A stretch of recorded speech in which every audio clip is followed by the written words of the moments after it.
Hello, my friends. Good day. My name is Steve. I'm here with Eric Copeland of Make Music Income. Go check out makemusicincome.com. Make music income. Make it. And, and productionmusicacademy.com. In today's episode, number 25, we are going to discuss working with music libraries, all things music libraries. And we're going to discuss our own unique experiences working with both exclusive and non-exclusive libraries, royalty-free libraries, TV and production and sync libraries. And we're going to discuss like how the industry is sort of changing and evolving rapidly, where we see regular income. And I'm hoping that we can kind of discuss our triumphs and failures and dig into some of the strategies that have worked for us over the years. So without further ado, Eric, please tell the audience how your week has been, my friend. Hello, audience. I was thinking that what might be interesting is you kind of were just joking about it, but maybe I think you've inspired a whole new channel, Make Music Income. And I could just do a behind the scenes of a new weekly video series about how to make music income, how I make a bloopers reel. No, how I make a channel about making music income. I actually have a video coming out called How I Monetize My Music Channel in 8 months, but that's finding so the time meta. to so meta. edit. Well, not only that, but it's just, you're experiencing the same thing, I think, and that is how do you have the time? So like you, I have been trying to figure out time to do my YouTube channel and do everything else making music income and all the kinds of things that we do. Composing itself, making time for that. And so so in some ways I'm having trouble finding the time to make a video about making videos for my channel. And so this video, which I think is going to be interesting to a lot of people who want to make a YouTube channel about their music exploits or their music stuff. And so I want to talk about how I monetized it and how the successes happen, and they don't just happen just by making videos. That's a big part of it. You got to make videos all the time, and you got to keep videos coming out. And I do a lot of lives and things like that. Mm-hmm. That's a good idea. Actually, I should do. I've always wanted to talk about doing YouTube and like the journey there as well. So maybe I'll do one as well at some point. So yeah, there's that going on, and that's still a struggle with my job, is trying to find time to run the YouTube channel. I know you know this struggle. Yeah. And it's not something I struggle to do because I like doing it. Mm-hmm. It's just time-wise, I'm still trying to get everything in there. But a new development has popped up for my record label, which is all the clients that I work for and helping them do the different things that they do. And I've been talking with my school that I'm working with, which has a video department, a web design department, all the departments of stuff that I do for clients, and also some minor music tasks, some mixing and things like that from time to time. Mm-hmm. And so now they are interested in me bringing my record label there and letting students do a lot of these jobs. Cool. So I'm going to be doing a lot of these things with them.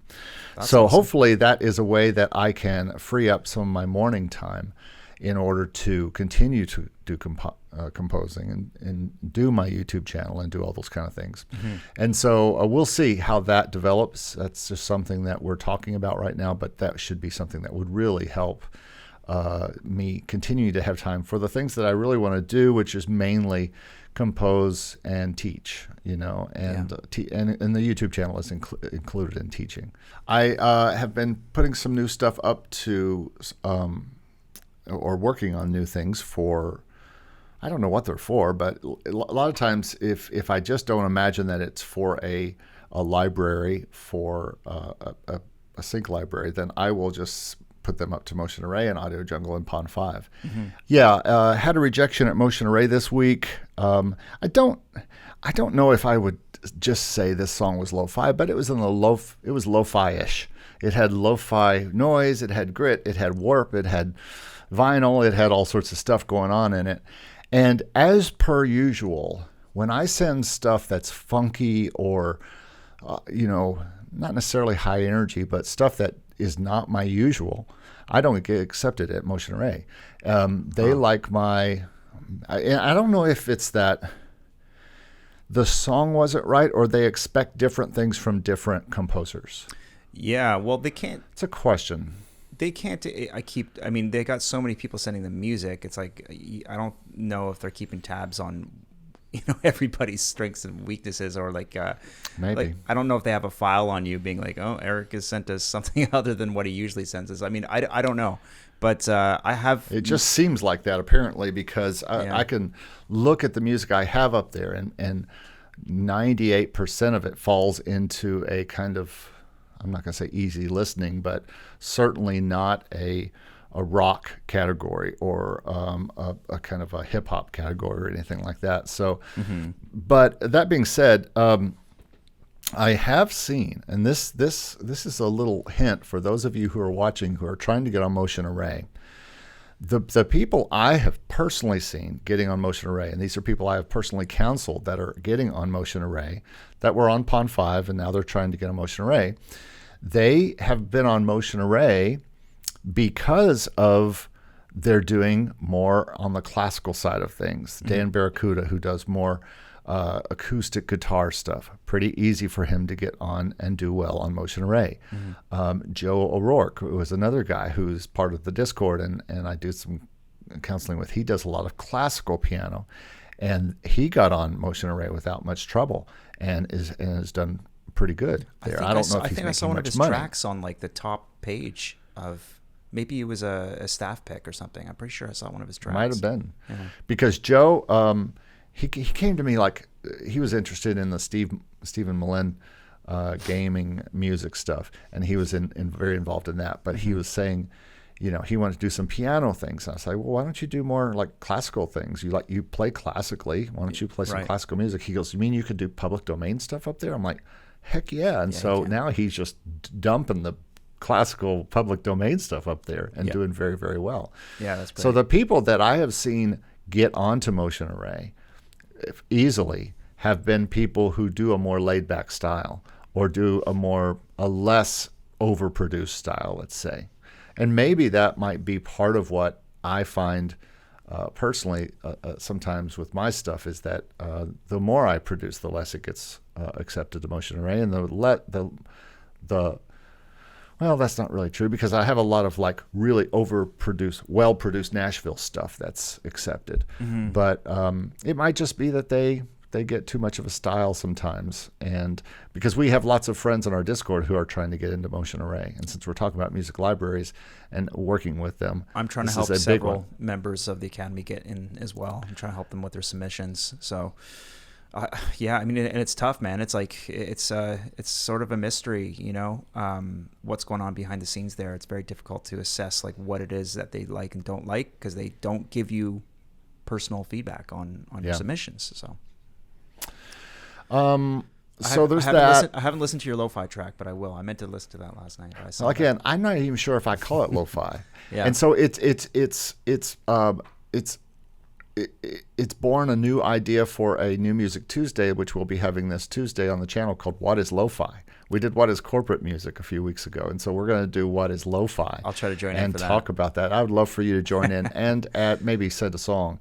Sure. And I'll play mine, I'll play yours, and we'll have discussion about that. Okay. And my tagline is New Music Tuesday, what is lo-fi? Because obviously I don't know. And so we're working on that. I am developing a few other tracks. I got a rock track, and then I have a track that happened the old-fashioned way. As a keyboard player, synth player, I have been auditioning synth sounds since the 80s. You get a new keyboard, the first thing you do is you go through every patch and you see what it has. Yeah. Well, that's become impossible, things like Omnisphere and Complete and everything. But regardless, the other day I decided I just got a hunger for some new sounds, and I went onto my native access and I downloaded some new things, for Complete, because you can't download everything. I can't. I don't have the time, and there's new stuff coming out all the time. So I downloaded some new things, and I just started. I just spent a little time on Sunday morning messing around, listening to sounds. And I came upon a Battery. Battery is one of their drum or one of their programs. I guess it's mainly drums, right? Yeah. Well, and one shots and stuff. Yeah. Percussion software that comes with Complete. And I found this kit, and it just inspired a whole song. And that almost never happens. Usually, we're just going, okay, I'm going to make a song. I'm going to do piano like I usually do. I'm going to do drums like I usually do, bass like I usually do. And you just kind of do it by formula. But this was totally just a bunch of sounds that came with this percussion kit, and I was like, oh, that's cool. And it inspired a whole new tune. So it's kind of neat to have that experience of cranking out a song the old-fashioned way, like I used to. That's what used to be the only way I did things. I would mess around till I found a cool sound, and then I would make a song out of it. Yeah. And so I also just finished a live today called The Rush of Music Income, where I talked about the strange dopamine rush we get when we get a see the polar goofy bear email about a polar bear, and we make $3, and we're so excited. Yet, we work on these bigger projects and make thousands of dollars, and those are like work. And then these little goofy emails we get, we're excited for 70 cents, So talked about that, and talked about BMI. And by the way, I got my BMI information today, and it was typically pedestrian, so it could buy a nice dinner for me and my wife over at Taco Bell, but I don't think it's going to do much more than that. Wow. Mainly just because, not yet. I'm expecting that to grow with Sync, so we'll talk about that later. Yeah, sweet. Let's see. I think I'm still working on my country album, and I think other than that, just trying to continue, just like we talked about last week, to analyze my music incomes, to see what is and what is not a good use of my time. And I think I've found a couple more things that I'm going to have to cut out of my weeks that are just taking up an hour here, an hour there. And then, like I said, maybe offset and offload my label stuff onto interns and things like that, and that's a really continue to turn this morning time into a composing and or channel time. And that's it, and then chill the rest of the time. Yeah, so. Get some chilling, and you need How about some you? chill What's time. up this week? Well, I mean, I had a pretty interesting and productive week. I didn't do a lot of writing, which is sort of sad, but that's okay. I kind of know that I'm going to have to wait a little bit on that because I have a lot of catching up to do with other things. But yeah, still on a YouTube sabbatical. It's been trying to catch up on other stuff, and it's all good. I just relaunched the Intro to Music Licensing course in the Academy. That was a huge project. I'm so glad to have that behind me. I'm also very far along with my next course for June, which is the film scoring course. And I had to print stems for all and fill out a ton of metadata for all of these tracks that Artlist Originals is getting, buying from me. So that just takes time, man. I'm not sure when that's going to be released, but I'm really excited for when it does come out. And I made 3 cents on with Content ID, which I was very, very excited about. You made what, $7? Well, close to $7. Yeah, yeah. Dude, that's a McDonald's meal. But here's the cool thing: you can see the videos that they're on. Right. And Yeah. I think That's you right. can go look them up. And I had one that was close to 5,000 views. That's cool. So that's where the $6 came from mainly. Actually, it was more like $10, but we only get 30% of it. So, but at least I got to see how it works. I got to see what a pay period looks like. And remember, we joined mid-February, and that was for February, that payment. So I would and if you remember, February was in general a terrible month for everyone in across the board in stock music. So March is going to be a more interesting. So this time next month, it'll be a little bit more interesting to see the numbers from March, I think. Yeah, I mean, I didn't have huge expectations with Content ID. I was kind of hoping that it would be a little bit more than 3 cents. I mean, just considering the amount that my music is being downloaded, but maybe it's just that the people who are using the music are taking care of the claims, and that's totally understandable, of course. Yeah, this one that I made the money on was overseas. It was like some Asian country or something. So obviously they didn't care to monetize it. So, do they have YouTube in China? I guess they don't, eh? Probably. I don't know if it was China or where.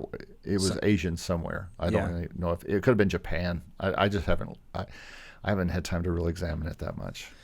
Right. Well, yeah. I mean, other than and that, as I said in my video, this is not the time to examine Content ID. I think the time for us to do our video about Content ID is when we're close to getting paid for the first time. If we make $100 by July, because that's how much we'll need to make before we're paid. Yeah, no, it's not something that we should really spend any time talking about, because it's really just like throw it in there and let it grow. It's planting a seed, I guess. So hopefully we can talk about it a bit more some other time when we're making real money. But anyway, I thought I'd just let you know, let the audience know that I did finally get a statement.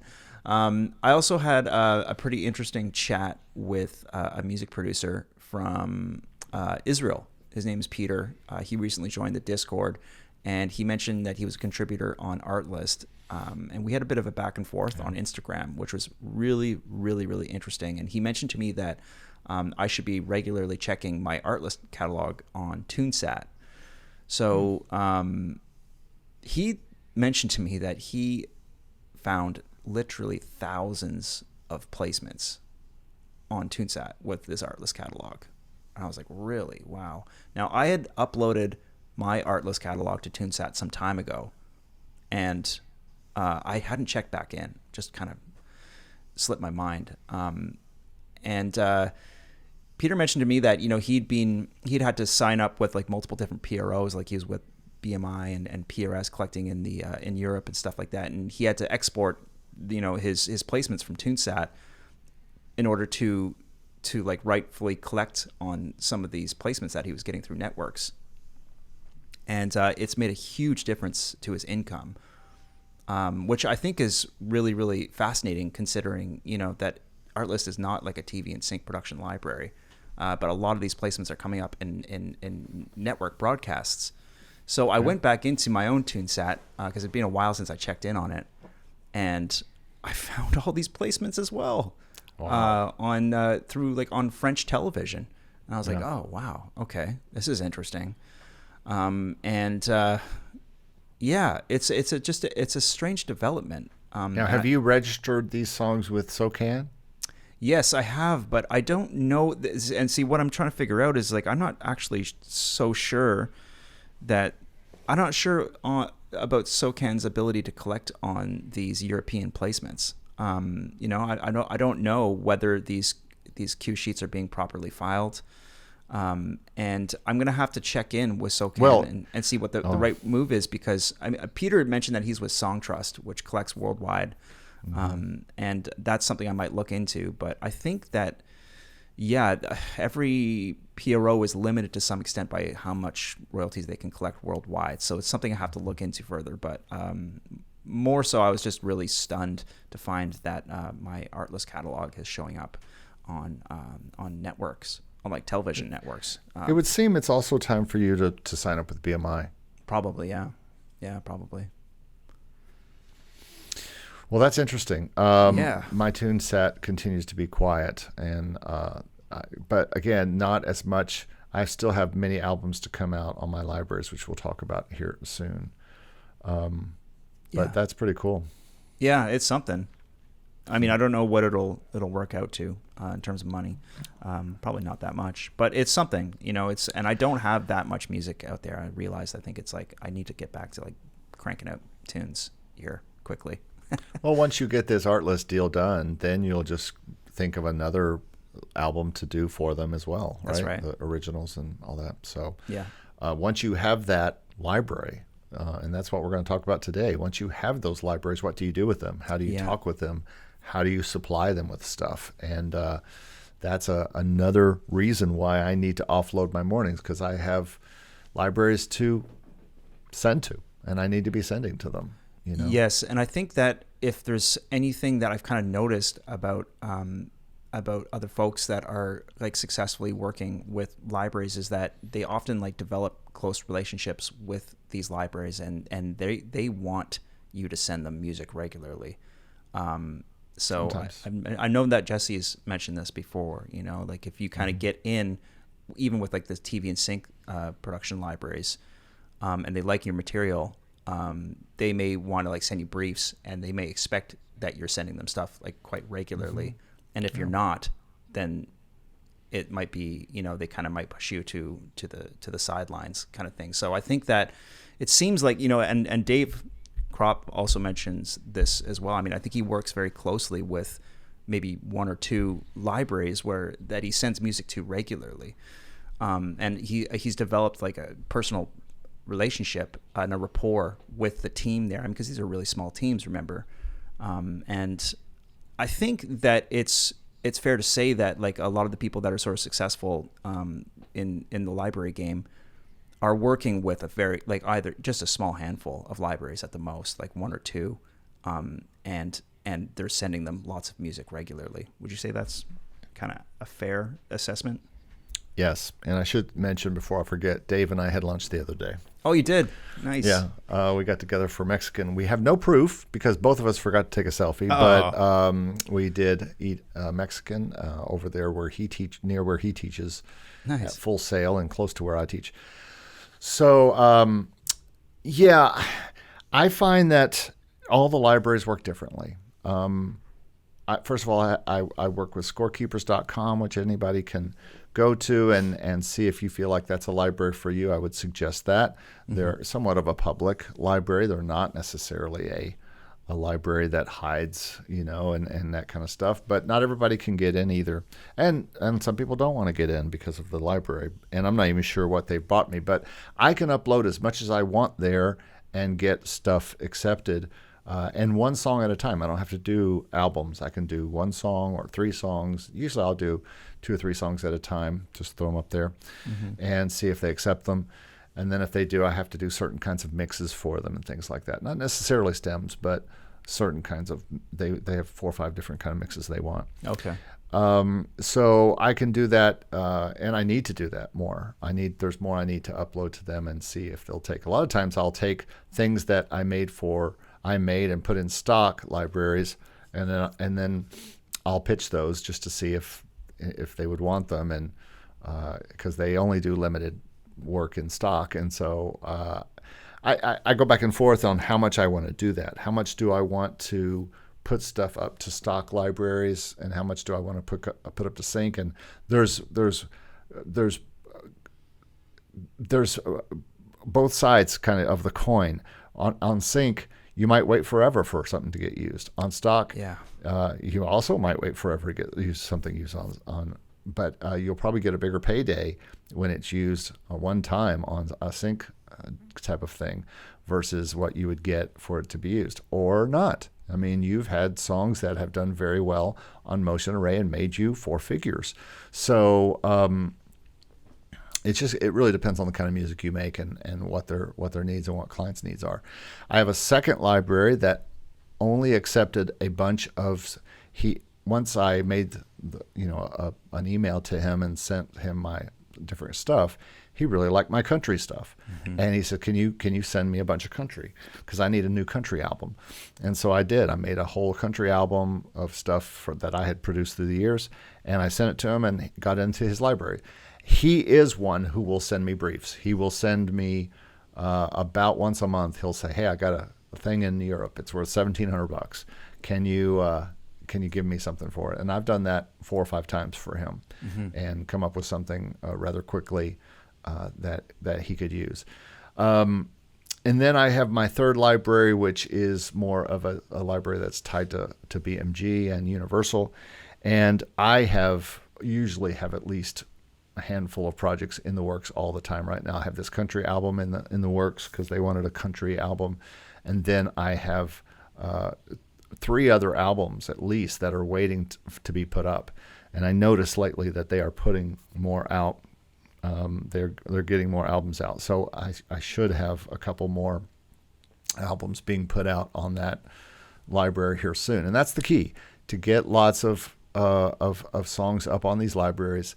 And and I think maybe I have room for a fourth library. Yeah. Another library that maybe is a little bit more of a personal connection, like the guy that I work with who accepts all my country stuff and sends me that. I like getting briefs, especially to someone who I know is listening, rather than briefs that I make that maybe no one will ever hear, or I will just get a review on the brief. I think I am getting done with needing to be reviewed, including stock.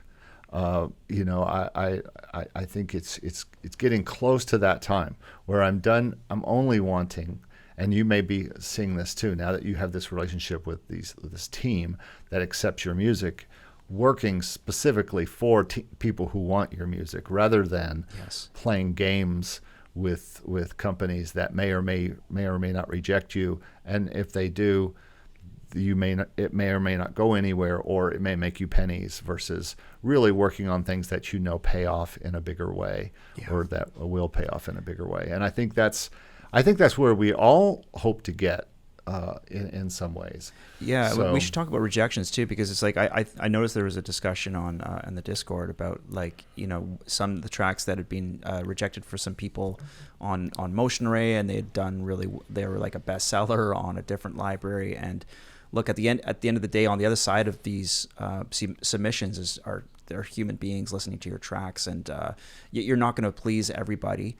And I think that the key is to just find a team that really appreciates your music and is going to uphold it and do things for you and push it and be your champion, be your fans. And even the team, the original team at Artlist, I don't know how many of them there are, but I'm assuming it's not a huge team. And this is a group of people that just happens to like my music, and I've kind of developed a relationship with them, and they're like, great, yeah, you can send us music anytime, it's all good. So you get on a roll, right? But you have to be careful not to let yourself get too down about the rejections, because the music that I sent Artlist is the same music I initially sent Musicvine, and they were like, no thanks. And yeah, it was tempting to let myself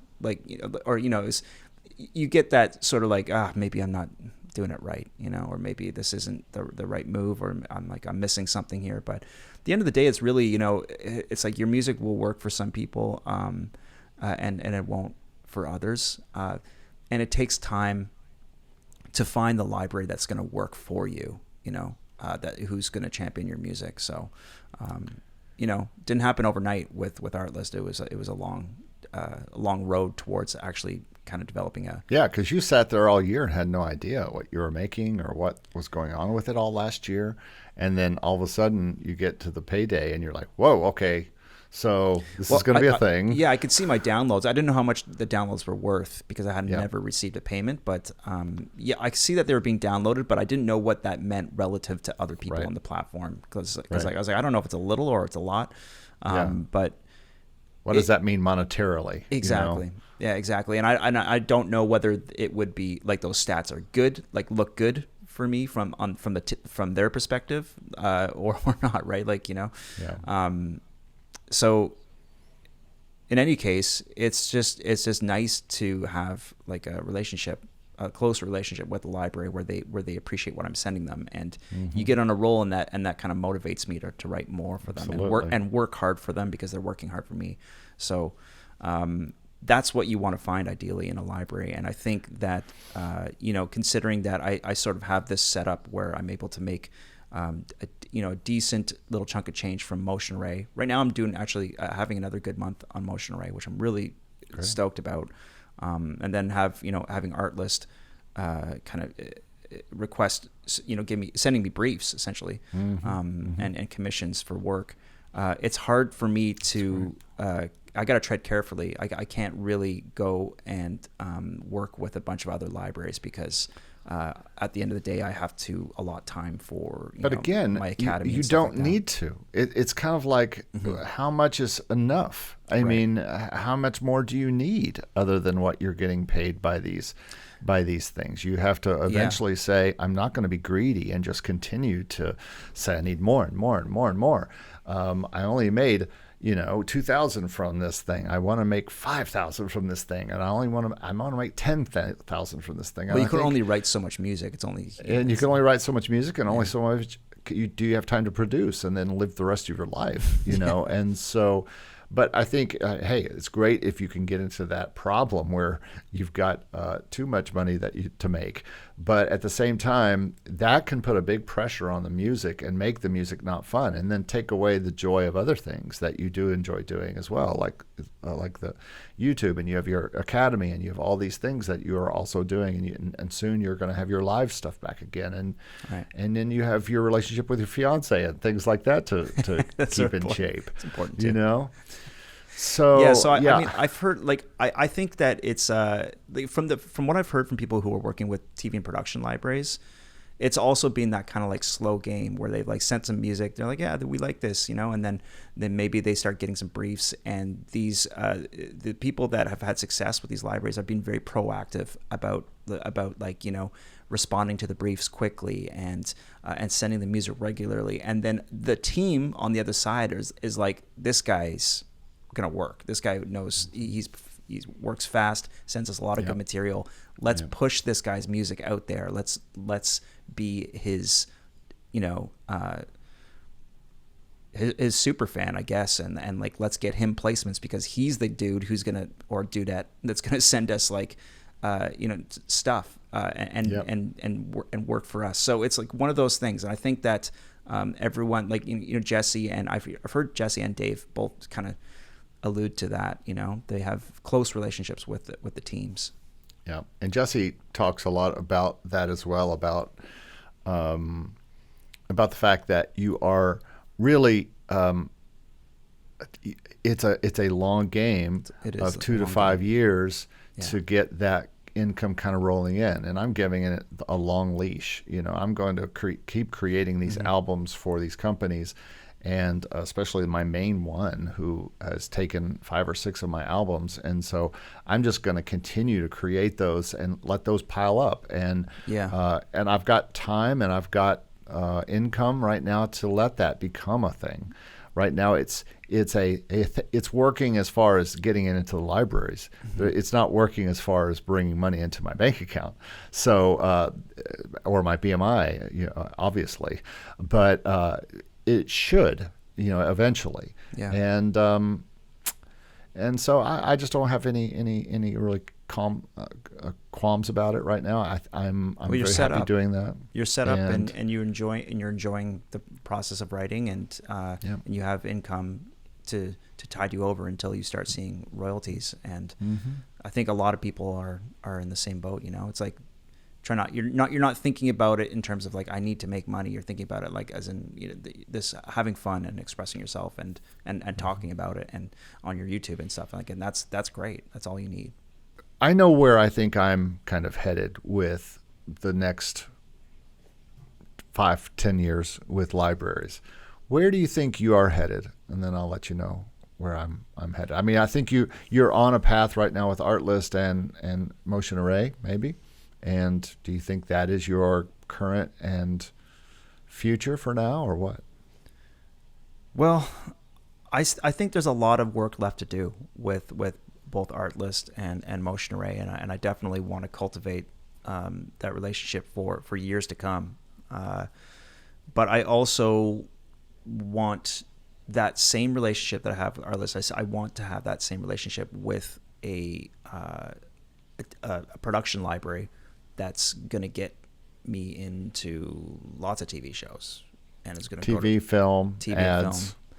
And it really depends. It depends on what I have the time for, because ultimately another aim of mine is getting custom scoring projects, and if those pick up, then those really take priority. I just kind of have to like shut down everything else for a while. So it's contingent on that kind of work, but. Certainly, I would love to have more PRO income coming in regularly, and I'm like you, I'm happy to wait for years for that to develop to a significant amount. And yeah, I think that there is time and space for me to develop a relationship with another library. With Motion Array, it's really not that time consuming. I only send them about 1 or 2 tracks a month. A lot of that material also gets sent to Artlist because they're both non-exclusive that way, and they're both affiliated with each other in some sense. So, yeah, I think that there's room for me to develop a strong relationship with maybe like 1 or 2 TV production libraries, and I think that's just going to take time. But that's where I'm hoping to go with it, and that would put me in a really good spot if I was working with, like, say, Artlist and one other more exclusive library. That would be cool. Yeah. What about you? I think I'm about in the same boat. I think 1 or 2 more exclusive libraries that I had. Maybe one more smaller one, like a boutique library, like I'm already in with this one guy, and then something bigger.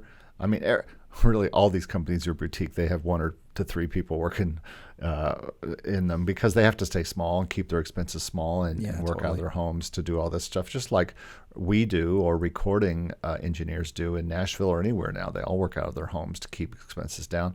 But find another large outlet library, sync library that is hitting different shows, hitting different libraries. It's maybe not related to BMG or Universal or something, but they're hitting a different thing. I had the wild hair early this year and late last year to maybe get into the game where I am building up a list of music supervisors and different people inside the industry that when I came out with a new song or a new album idea, I sent that to the list to see if there was interest. Jesse put out a great video last night about which should you choose. Should you choose direct pitching to music supervisors and agents, sync agents and things, or should you choose library? And of course he said from the beginning, because I'm going to be very biased on this because I always choose library, but he gave the pros and cons of both. And if you haven't seen that video, you should go watch it on Jesse's channel because it's a really well thought out and very fair kind of video about how to do that. Cool. I just don't think I have the time. Like he says, the biggest part of going direct to music supervisors is the schmoozing, is the networking, is the building the contacts and going to the events and all that kind of stuff. And I just don't have the time or really inclination to go do that. I've done that my whole career, and I did that to start my last career. I don't feel like doing it to start this one. And I'm getting to a point in my life where I don't have to do that for income.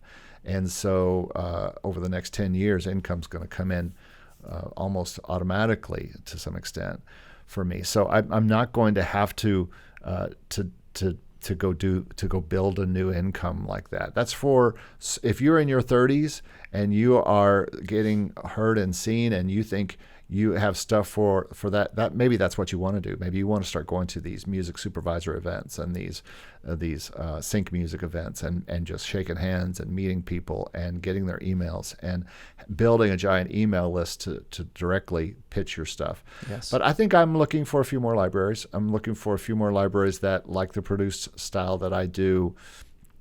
And I think stock will be what it is. Probably right now and maybe less. I'll just do like you are. Like my goal was this year just to try to do one. I told Dave the other day, it's like I'm doing 52 cues, one a week is the average I want to put out to stock. And stock music is. There's no reason to take anything down. The funniest thing that people say to me with libraries, stock libraries especially, is like, I'm just thinking about taking my whole library down because it's not making me enough money. Yeah. Why? Just leave it up there. Yeah, I mean, unless you want to pitch it to like more exclusive libraries or something like that. Yeah, like, I don't know. If your stuff got into Pond 5 and that's the only place it got into, it's likely not going to get into stock libraries. I mean, exclusive sync libraries. It's usually for stock. There is a definite, and I've done videos on this before, that the type of music that is good for sync licensing and the type of music that is good for stock music, and they're different animals.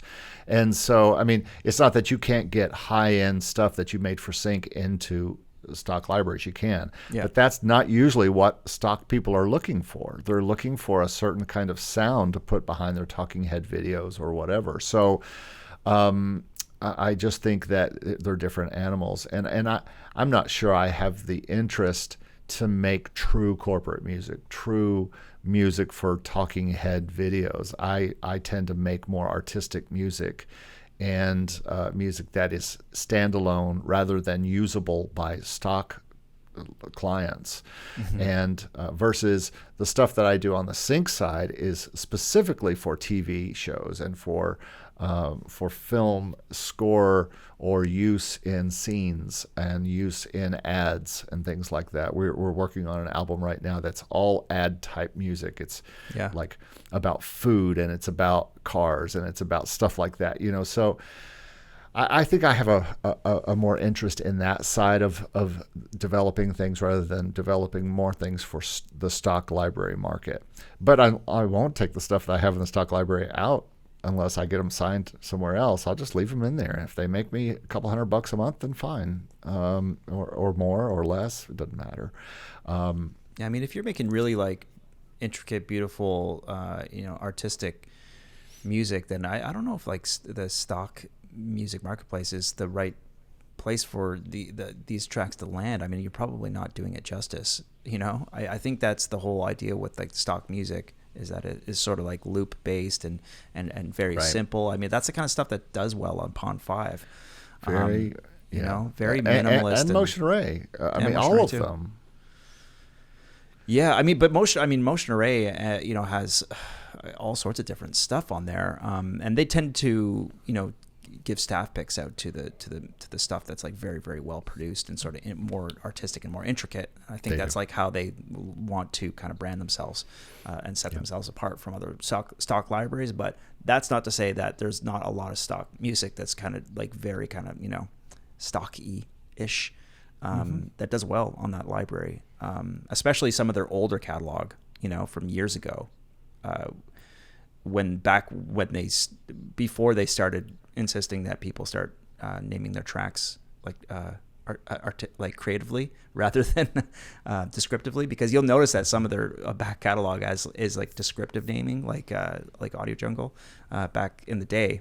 So they've changed a lot, but and I think I don't know if I had some really artistic music like Pond 5 and Motion Array is probably not the place I would want to pitch it. I want to pitch it to more exclusive libraries so I can get better placements for it.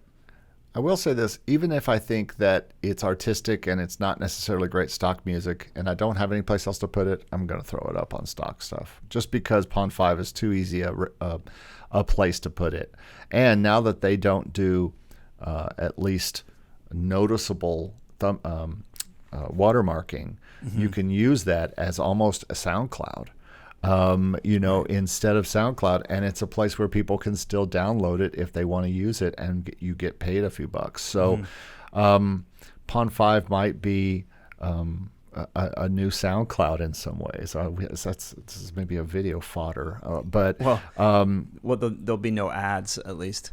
Yeah, exactly, and at least for now. But anyway. So I think my future is headed more towards stock, but I've said that, more towards sync licensing, but I've said that since the beginning, since I started making videos. And the very first video I've said that. And everybody knows that about me and my channel. I just find the stock thing a very interesting hobby experience sometimes. I love the drama and the craziness of it. It's almost like the crazy uncle that you just love hanging around because you never know what they're going to do. It may pay off, it may not pay off to hang out with them, but it's always going to be interesting, and everybody loves the crazy uncle.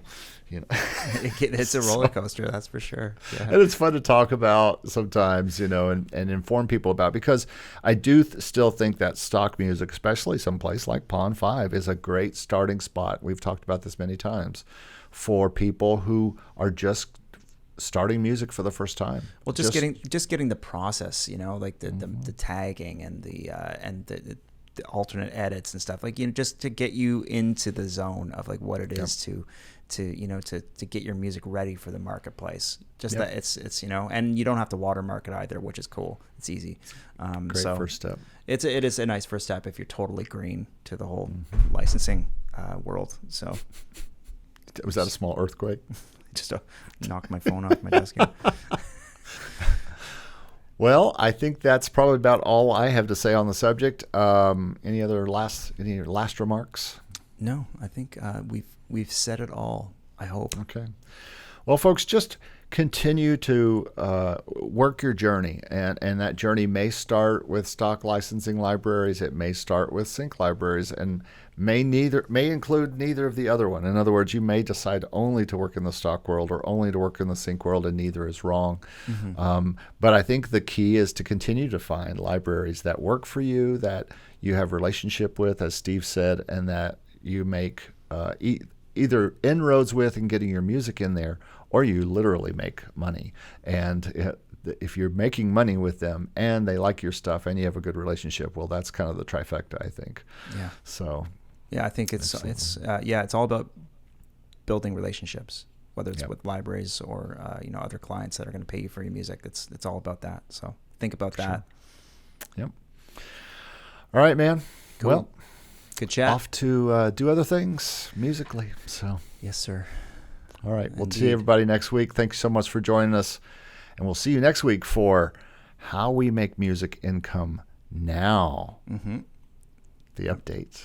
See you next week. Join us then. All right. Bye-bye. Bye.